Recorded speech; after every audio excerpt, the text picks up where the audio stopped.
everybody, another edition of Wealth Wednesday. I like to bust out this fancy chart every so often.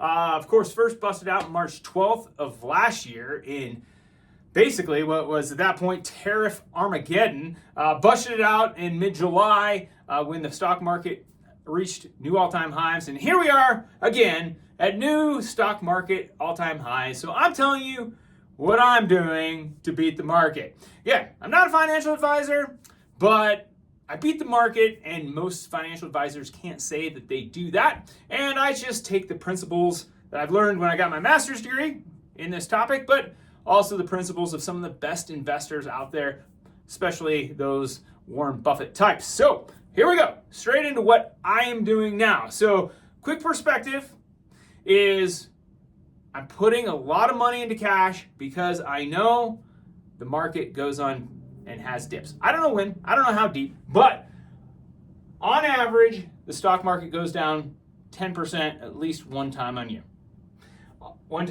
Also, we've had 8% drawdowns in the market 6 times already, just since 2022.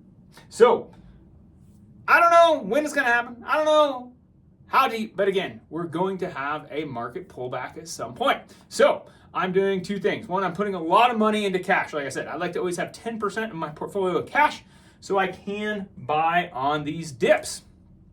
Also, the rest of my money, I'm dollar cost averaging. And so what that means is I have a regular schedule where I invest every single month a certain dollar amount into my portfolios. Now, like I said, it's primarily allocated into quality index funds like the S&P 500. That's what this stands for, by the way, QIF, quality index funds.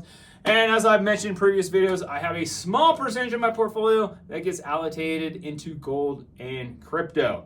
But my goal is to build up a lot of cash, and so I am prepared for the next dip whenever that dip comes. So again, this is not a trading strategy. This is a long-term strategy. Long-term, that's what that stands for. Long-term strategy.